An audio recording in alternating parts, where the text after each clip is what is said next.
Broadcast is now starting. All attendees are in listen-only mode. Good afternoon, everyone, and welcome to the Wyoming Women's Business Center's 2018 webinar series.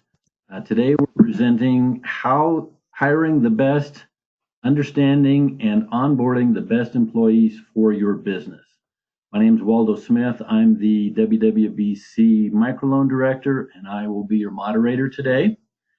If you'll notice on the GoToWebinar control panel on the right side of your screen, there are two boxes, one for a chat and one for questions.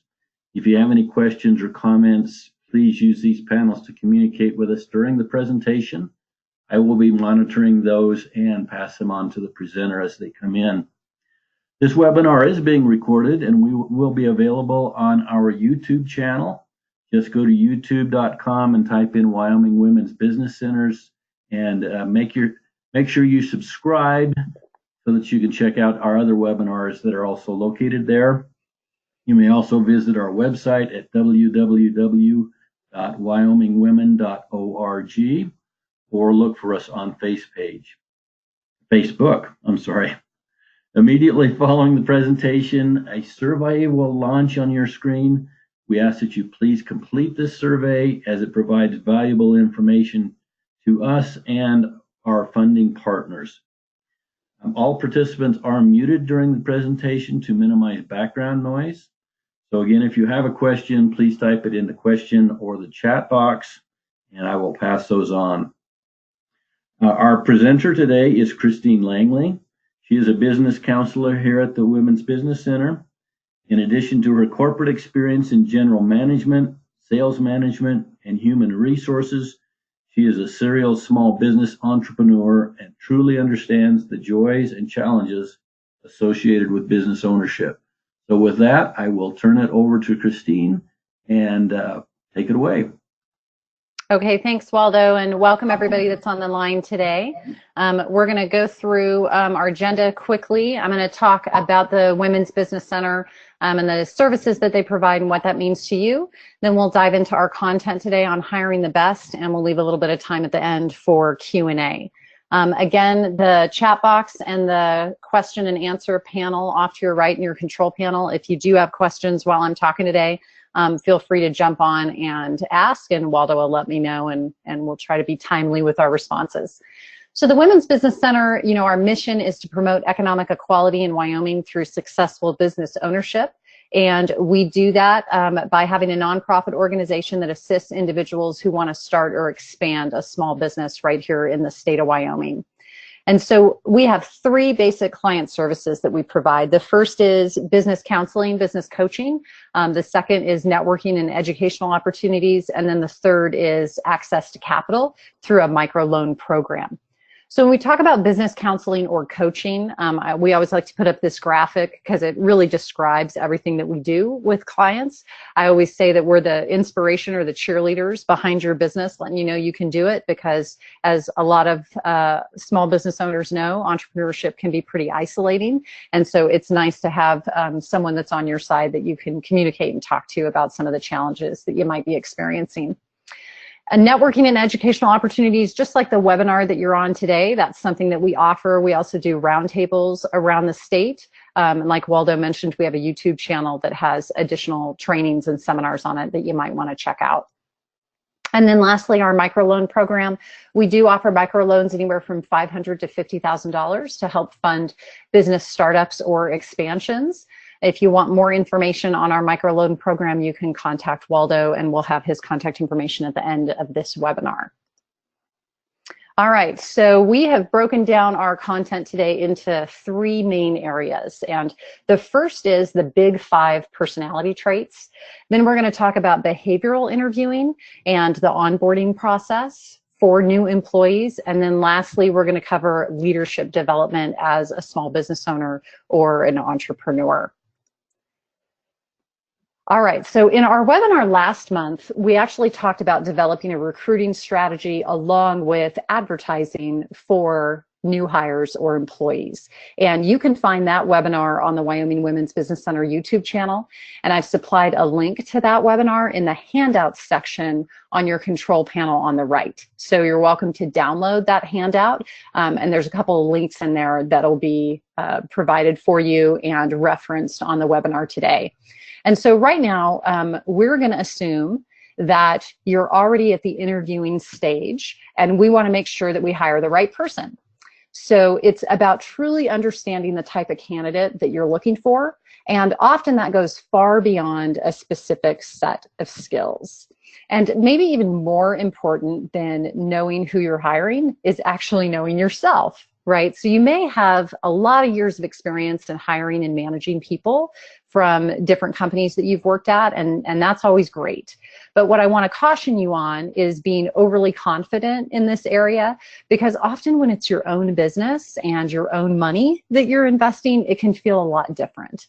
And the consequences of failure in this area of hiring good people can sometimes feel catastrophic. So that's why we want to spend some time today getting to know ourselves so that we understand what personality traits will be complementary or in alignment with our own, and try to think about that when we're hiring for a particular position.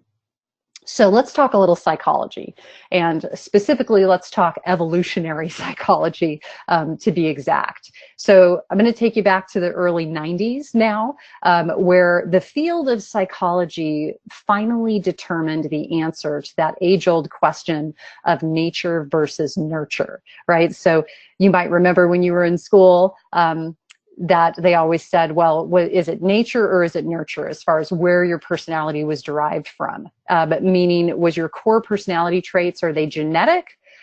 Or do they come from the environment that you were raised in? And what evolutionary psychology found was that it's genetic. And these core personality traits actually stay consistent through your life, regardless of the environment that you were raised in. And the way that they discovered this was through the use of big data and computer analysis. And so what they found is that there's 5 personality traits that can be mapped to define every single person's personality. And they're consistent worldwide. And so this is what they are. They're called the big 5 personality traits. The first is openness, or sometimes described as openness to experience. The second is conscientiousness. The third is extroversion. Most people have heard of this, right? Are you extroverted or introverted? The fourth is agreeableness, right? So are you highly agreeable, or are you disagreeable or not agreeable, right? A little bit more argumentative. That would be on the opposite end, right, of agreeableness. And then the last is emotional stability. So are you highly stable, or are you highly emotional, right? Which side of the spectrum are you on? What's your natural reaction to circumstances? And so we're going to try and dig a little bit deeper into this so you can start to understand this with a specific example. And so on this screen, we have the results of a big 5 personality test. And you'll notice that each trait has a range score of anywhere from 1 to 100. So if the score is on the lower side of the range, then this person is going to exhibit less of that particular trait. So in the case of openness to experience, we see that this particular person has a score of 1, right? Meaning that they are not open to new experiences. So this is not the person that you're going to invite to go skydiving or to try out the new eclectic restaurant in town, right? That's not going to be their cup of tea. It's important to remember that when we analyze these personality traits, that regardless of where you or anyone scores on these traits, it's not a good or bad evaluation. It really just provides an understanding to how this person views the world. And it can help us understand how someone makes decisions, or how they're going to enjoy something, or if they would most likely dislike something. So it can help us understand if we're going to get along with them in a natural way in a work environment, or if they naturally have the traits that help them achieve in a particular position that we're trying to hire. So let's get a little bit more specific and talk occupation. in each area so we can drill down on these traits. And as we do this, I want you to think about where you might score in each one of these areas. And so again, I've provided a link to the Big Five personality test in the handout section of your control panel. So if this type of stuff interests you, you're welcome to take the personality test yourself. It also might be something that you want to incorporate into your interviewing with potential candidates for a position that you have open. So let's take this first one again, openness to experience. The intellectual style of the open person might serve well as, say, a teacher or a strategist, right? So if someone was high in openness, then a teaching type role, training type role might be good for them. However, a lot of the research has also shown that closed thinking is related to superior job performance in jobs like investigative work or sales, and a number of service occupations. So again, it's not a good or bad rating. It's just some people are going to excel in areas if they're super open, or they may excel in areas if they're more so closed. All right, so let's take the next trait, conscientiousness. So the benefits of high conscientiousness are probably pretty obvious, right? Conscientious individuals, they're going to avoid trouble. They're going to achieve high levels of success, usually through purposeful planning and a whole lot of persistence, right? They're also going to be positively regarded the majority of the time by others because high conscientious individuals are seen as intelligent and highly reliable. Okay, on the flip side, if you have somebody that rates really, really high on conscientiousness, they could be compulsive perfectionists, right? And they may be workaholics. Also, extremely conscientious people might be regarded as stuffy or boring, right? So in this particular example, you have someone that is very low on openness to experience and super high on conscientiousness, right? A 97. So again, going back to the types of careers or positions, you know, if I was looking to hire, say, a bookkeeper or an accountant, I might be very interested in someone that is high on conscientiousness, right? If they're a perfectionist, if they'd rather stay at work and make sure that they get everything perfect down to the penny, or they're not going to be able to sleep that night, that may be just the kind of person that I want to hire as an accountant, but maybe in other positions, not so much. All right, extroversion. Number 3, so extroversion describes how energetic or enthusiastic a person is when they're dealing with other people. And it also describes an individual's preference for quantity or intensity of interpersonal relationships. So when you have high scores, they're going to be outgoing and they're going to actively look for the company of other people. The higher the score, the more likely this description is going to apply. Now, the lower the score, those people tend to be more serious and reserved, and they may prefer not to be with a large number of people, or they may really enjoy their alone time, you know, or being with a small number of people, like one other person. So in this particular example, this person is, you know, over 50, right? They're closer to 60. So they're on the higher end of extroversion, but they're pretty centered.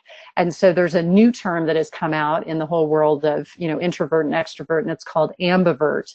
An ambivert is someone that's in the middle and they can go either way. Right? They're okay with their alone time and they're okay in groups. They're kind of comfortable on both sides, but they don't get all of their energy from other people and they don't get all of their energy from being by themselves. So I would put this particular person sort of smack dab at the center. They're okay in groups. They're okay alone.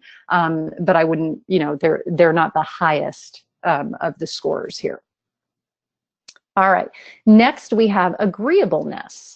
So high scores in agreeableness are very compassionate and very cooperative, right? They excel in areas where their jobs are very cooperative in nature.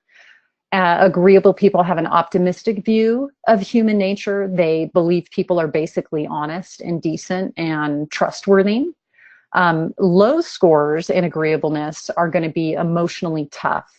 and generally unconcerned about other people's emotions. And so they have a tendency to be independent and self-reliant and really competitive.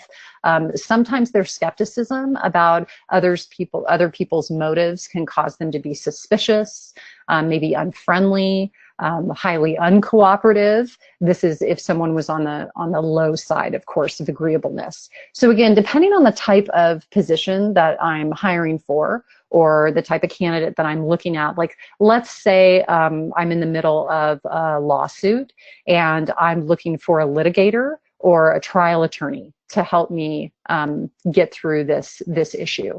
You know, if I'm looking for a litigator, I'm looking for the most unfriendly, uncooperative person I can possibly find, right? So I want my litigator to be disagreeable. I'd like them to score a 1 or 2 on this scale. But if I'm looking for someone to work in my animal shelter, then I may be looking for someone with a high agreeableness score, because I need someone that is super compassionate and very cooperative, not only with other people, but also with animals. So hopefully that explains agreeableness. And again, in this example, this person's kind of smack dab in the center. So, you know, they may have certain things that they're not going to bend on, but for the most part, they're going to get along with people. So they're not a pushover, but at the same time, you know, they're not disagreeable, and you shouldn't have, they're not argumentative, I guess I should say, if you're scoring smack dab in the center around a 47 or 50. Okay, last but not least, we've got natural reactions, or sometimes referred to as emotional stability. And for natural reactions, you know, it really measures the different way that people have of reacting emotionally to the pressures and stresses of everyday life. And so people that score low in emotional stability are usually very emotionally resilient. Okay, so they're not easily upset. They're steady. They tend to be calm and relaxed. They rarely experience negative feelings. So people that score low in this area, you know, they're never too high. They're never too low. They're very consistent. And it's hard to shake them, right? So they cope really well under pressure. So in this example, you have someone that scored a 2, right? So this is someone that is incredibly stable. You know, this might make a great first responder, right? Or lifeguard, right? Nothing shakes these people. If they're trained to do a particular job, then they do that job. And in this case, in this example, this person has high conscientiousness and is very, very emotionally stable. You know, great combo for a stressful kind of job, because they keep their cool. Now, on the flip side of that, people who score in the high ranges of emotional stability or natural reactions, they're going to respond emotionally to events, right? People who score high in the high ranges, they have strong or overly sensitive, they're, you know, in their emotional reactions. So when they respond emotionally to events, they're responding in a way that typically doesn't affect a lot of people. And their reactions tend to be more intense. So they're more likely to interpret ordinary situations as threatening and minor frustrations as big problems. So if we've ever known someone where like anything that happens in their life is a huge, huge deal, and you think sometimes to yourself, wow, I don't understand why we're having this big of a reaction to this particular issue or problem, it's likely that this person is higher on the natural reaction scale for their personality trait. And so for them, it is a big deal, right? If they're scoring a 97 or a 98 in natural reactions, then yeah, anything that happens is going to be a large issue for them. So these strong natural reactions can sometimes diminish a person's ability to think clearly in that moment.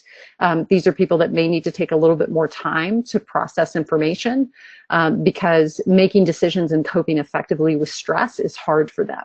So it doesn't mean that if you're really strong in natural reactions, you can't learn some skills in order to cope or overcome, some of those things. It just means that that's what your natural reaction is to become very emotional, or, with any kind of stress. All right.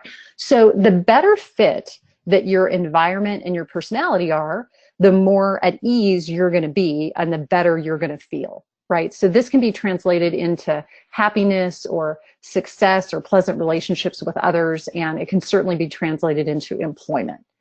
And so once you understand the big 5 personality traits, you can better drill down on the traits that you may be looking for when you're recruiting an employee. And you're welcome to make personality testing a phase in your interviewing process. Like I mentioned before, it's always good to know yourself as well. So I always encourage people to take this themselves so they know where they're coming from.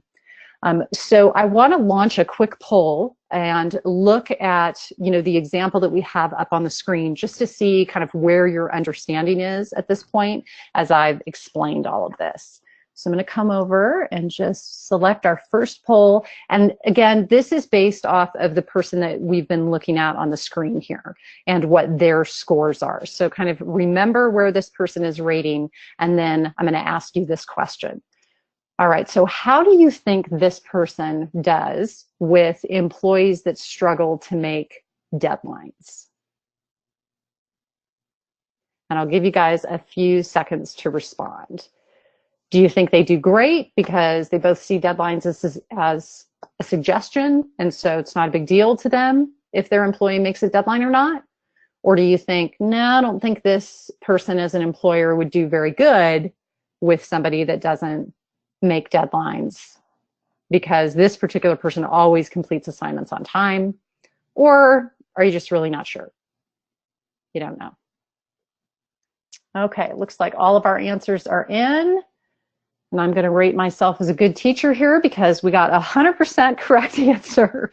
Not well. That's correct. So this person always completes their assignments on time. They're a 97 in conscientiousness, and they are not okay with somebody that doesn't meet deadlines. So if this is you and you're an employer and you're highly conscientious, if you hire someone that is coming in on the low scale of conscientiousness, this may be a consistent rub for you. It may be a problem. And so again, it doesn't mean that you can't hire a person that is different from you. I always encourage, breadth and depth and diversity in the type of people that you hire, but knowledge is power. If you know what you're dealing with from a personality trait standpoint in the beginning, then you can put measures and expectations in place so that you don't have problems going forward. Okay, so now we're going to try and flip this around and present another scenario. Let's assume that this is a candidate now that you're considering for a position. So now, instead of looking at the personality traits that we have on the screen as the employer, now let's pretend this is somebody that you're looking to hire. But let's say that we're going to hire this particular person. The position that we're hiring for is as an outdoor experience travel guide.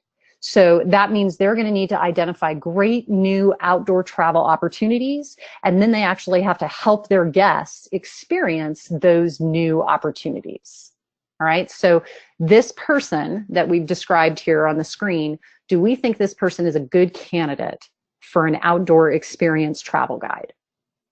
All right, so yes, they're perfect. No, they'd have a difficult time in new environments, or you're not sure.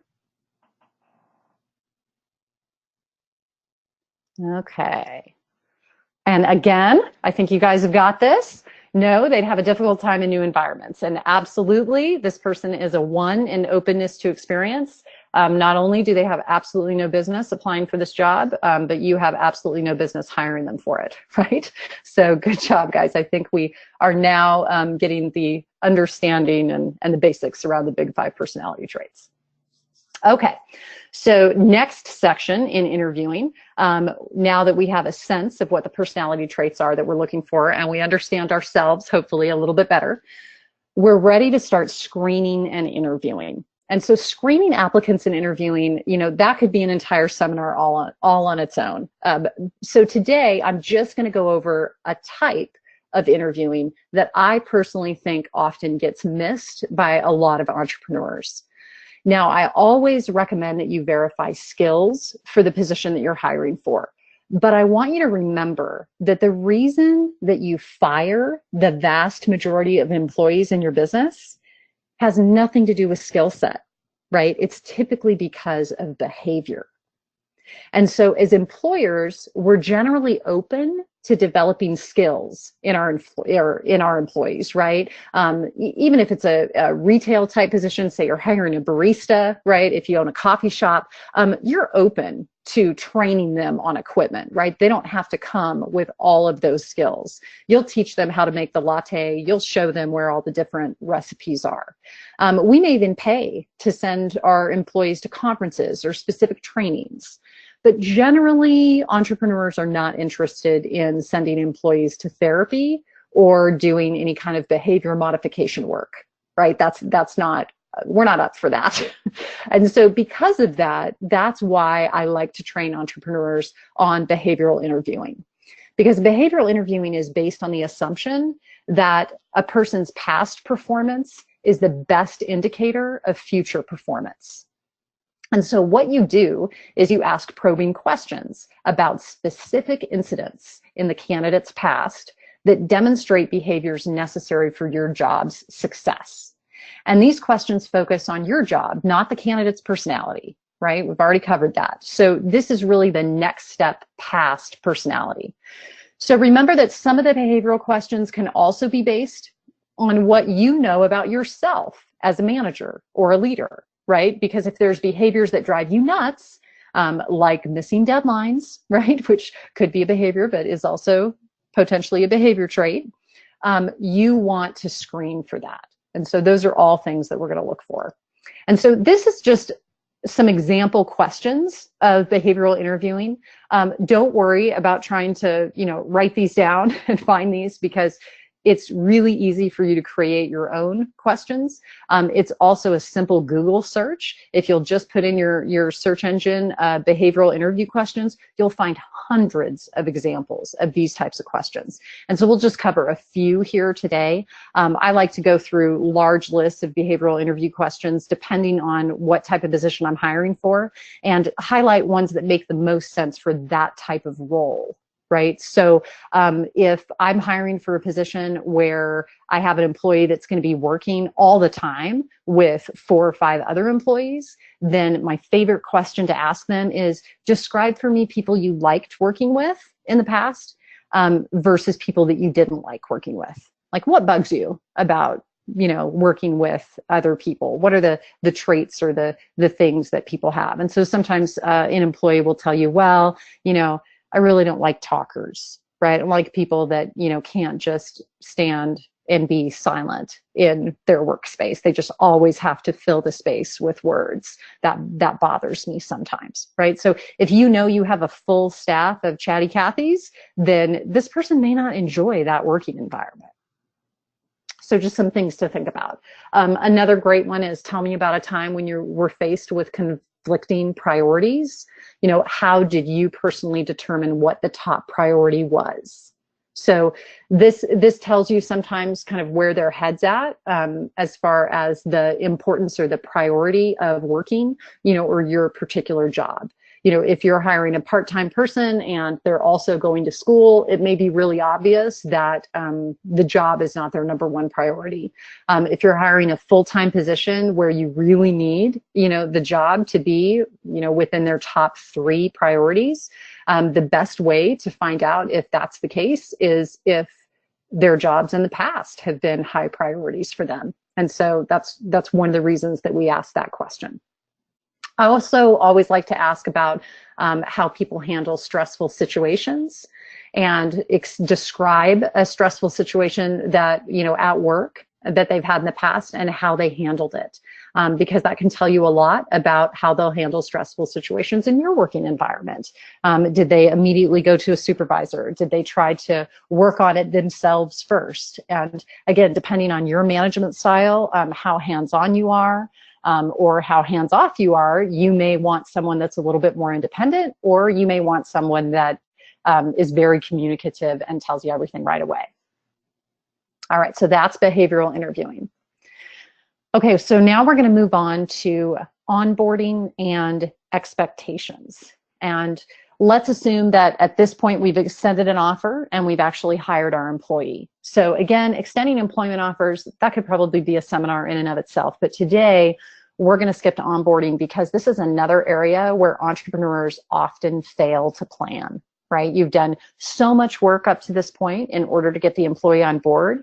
And so you kind of just want to wipe your brow and say, okay, great, you start Monday and I'm done. But the truth is, it's just started, right? The onboarding experience actually dictates the length of tenure that the employee is going to have with your company. And if you've been in business for any period of time and hired, a number of employees, you know that there are times when you hire an employee and maybe they don't even show up on their first day. That's happened a lot. And also you can hire an employee, they can come to work for 1 day, 2 days, maybe 1 week, and then they quit, right? Sometimes they tell you why. Most of the time they just no show and no call, and you can't figure out what went wrong.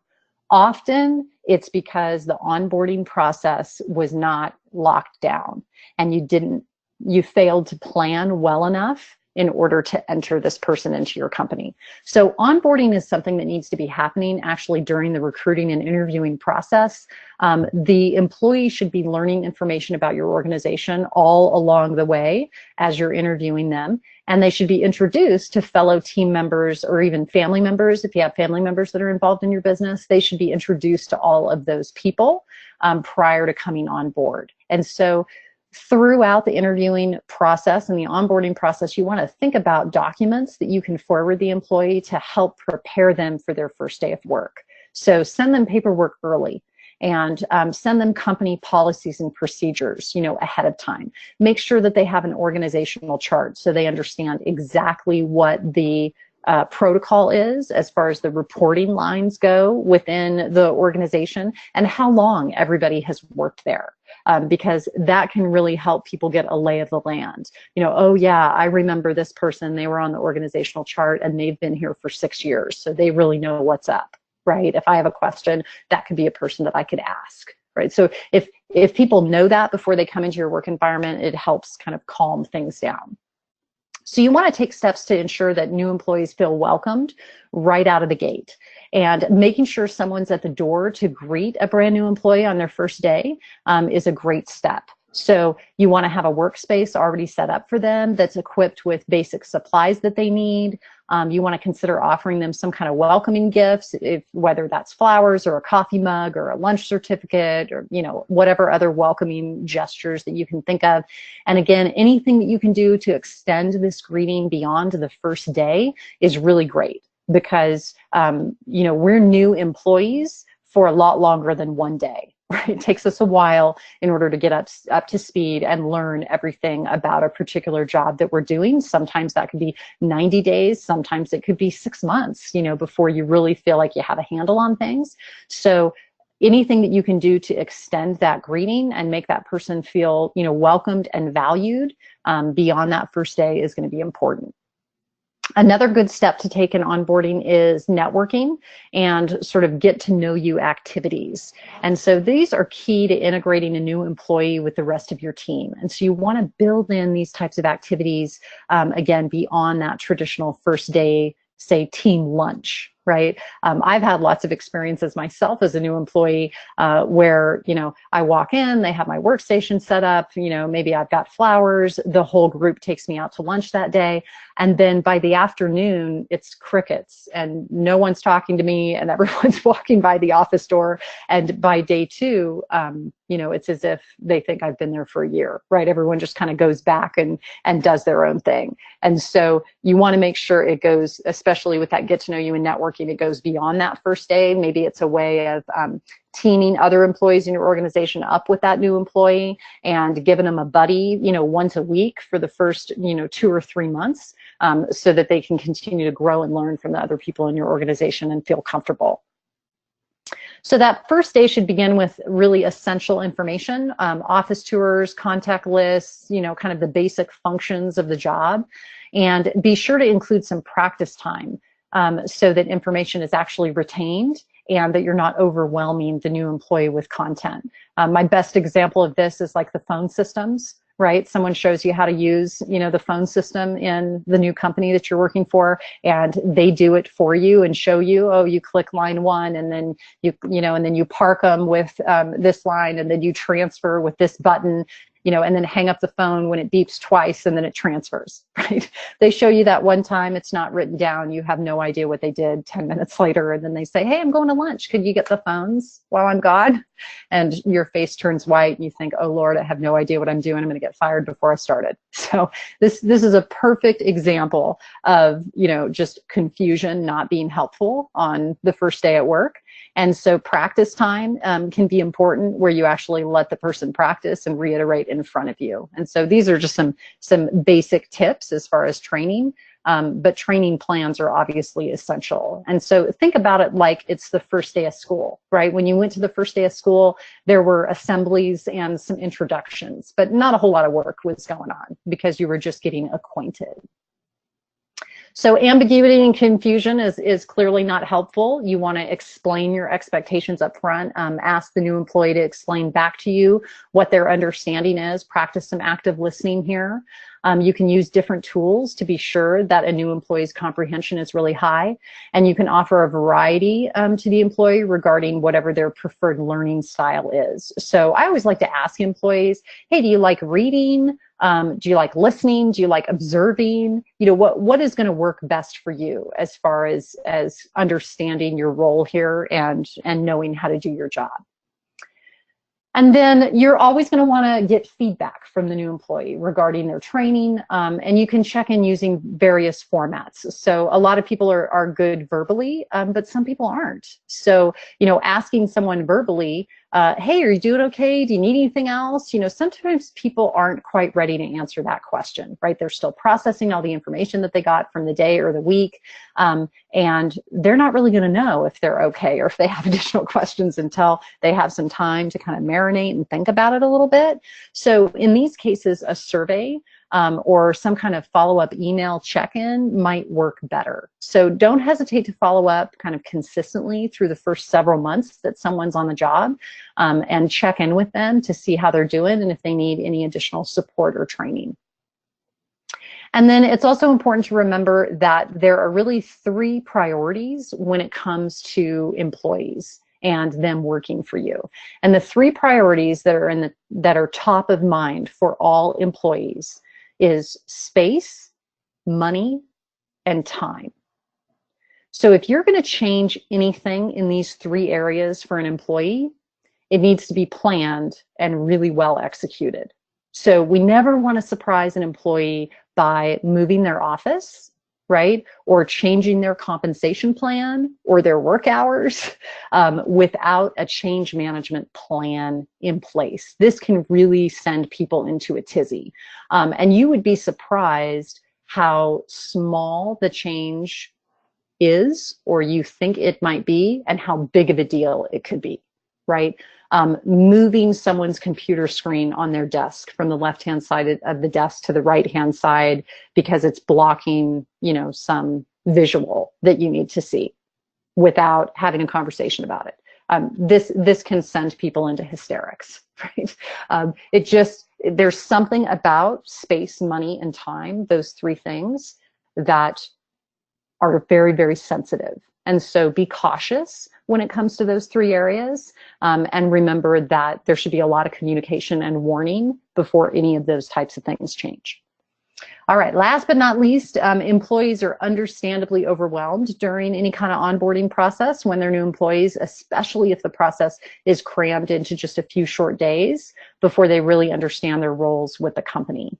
But we know that things change. So because of this, don't limit those onboarding opportunities just to new employees. Sometimes your existing employees, even old pros, can need refreshers too. So often in some of my businesses, when I would bring on a new employee, I would always have 1 or 2 additional existing employees kind of come with through the onboarding experience, because sometimes they can add some, ideas as far as training is concerned. They could add some of their own experiences to it, make it a little bit more light and uplifting. And it also starts to develop that relationship between the new employee and some of your existing employees, where the new employee might feel like they can go to them and ask a question. They don't have to go to the boss every single time they have a question, and that can be helpful too.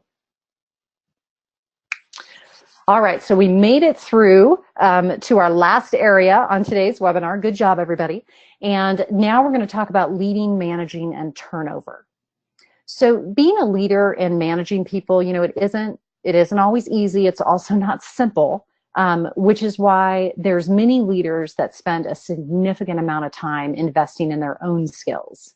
And this is really an ongoing process. So it's entirely possible that you're never going to master all 12 of these skills.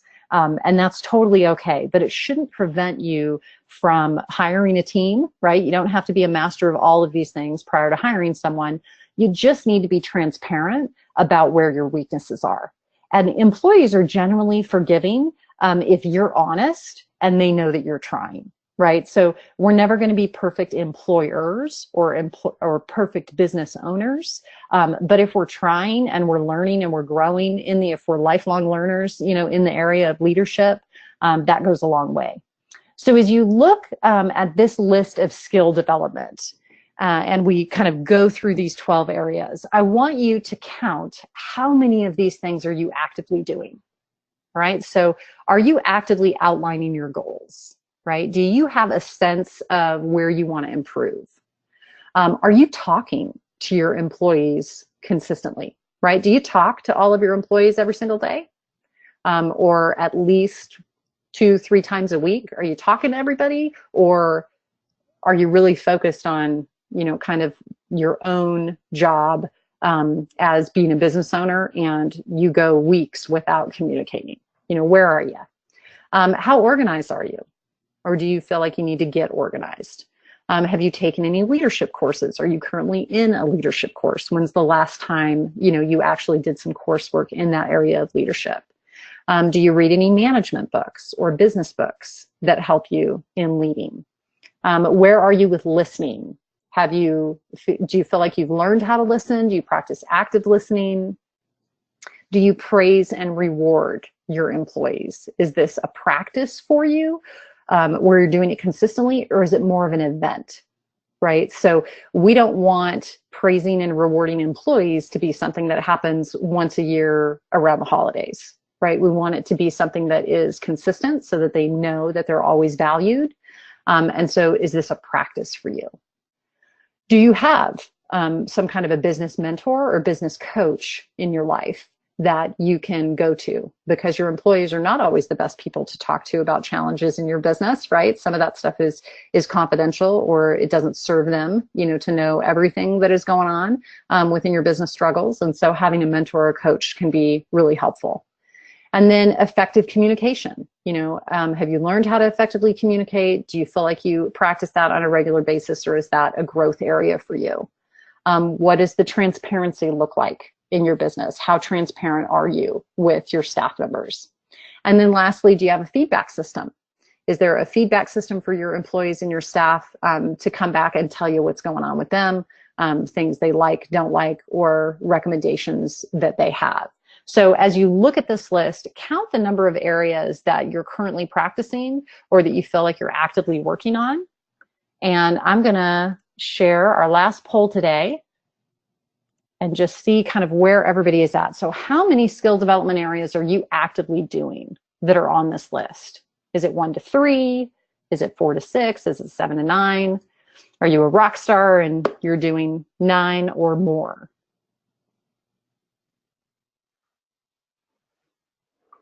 Give you guys a few more seconds to answer. Got about 60% of the vote in. Okay, so let's take a look. All right, so we're kind of all over the board here. We got some people that are 1 to 3, got about 50% of you that are 4 to 6, and 25% that are 7 to 9. So it looks like some growth areas really here for everybody. I would encourage you, if you are less than 5, if you're actively doing less than 5 things on this list, pick out maybe 2 more from this list that you think is doable, that you think you'd like to look into. Management books are always an easy one. I always have one on my side table, near my bed, and there's great opportunities to learn from experts out there. So I'd encourage you to do that. Okay. And so this is what I want to leave you with today, is that hiring is truly a process, and building and managing a team is continual. And so rarely, and some people would consider this unfortunate, but it's just kind of the way it is. So we like to be truth tellers here. Rarely are you going to develop lifelong personal relationships with employees that you have. It happens occasionally, but it truly is pretty rare. And the reason is because an employer-employee relationship is really transactional, right? It benefits both parties involved. And when the benefit becomes one-sided, that's when the employee relationship should end.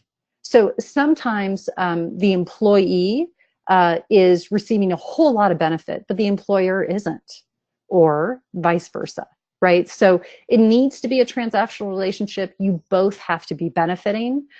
When that no longer is true, it's time to end the relationship. And most often I see business owners retaining employees much longer than they should. And it really hurts the business, right? So you should consistently evaluate that employee-employer relationship and confirm that it's mutually beneficial.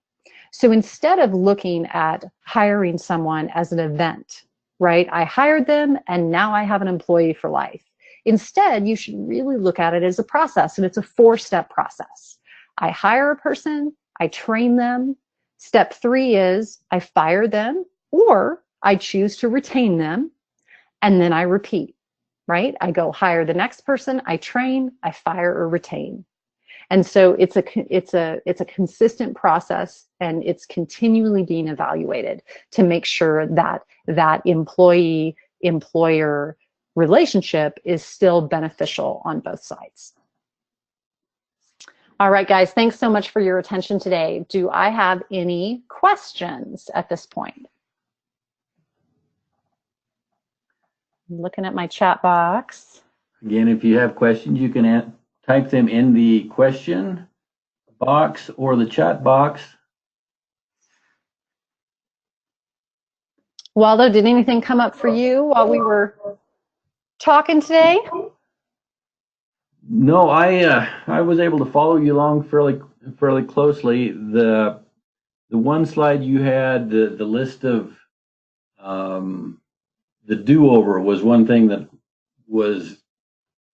I was curious about. Kind of stood out to you on onboarding. Yes. So I always tell my entrepreneurs that you are allowed a do-over when it comes to your relationships with employees. Often there can be a situation or a circumstance that comes up, and you think to yourself as an employer, man, I didn't handle that very well, or I didn't answer that question right. And you labor about it a little bit, and you think, man, I blew that. I should have done a better job at that.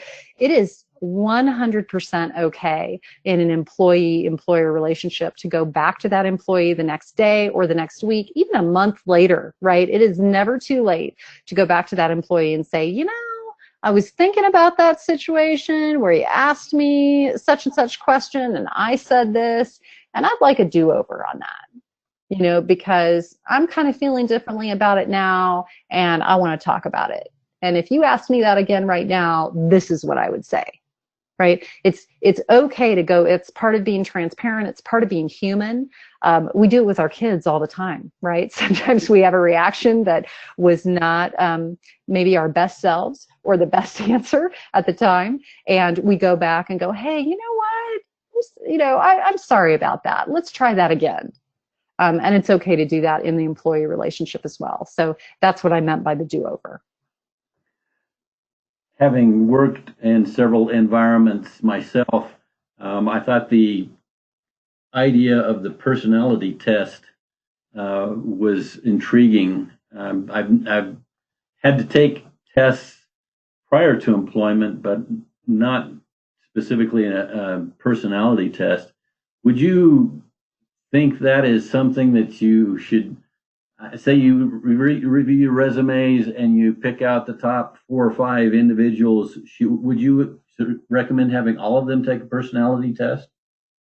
So I usually do the personality as an employer. I usually do the personality testing when I'm getting down to my top candidates. So it would be after probably the initial interview and the screening, and maybe I'm down to my top 2 or 3, candidates. I usually do behavioral interview questions prior to doing a personality test. The personality test is like the last thing just to confirm that I know who I'm hiring, right? But I typically have a really good sense of who they are just through my behavioral interview questioning and my reference checking prior to the personality test. It's just to make sure that I didn't miss something.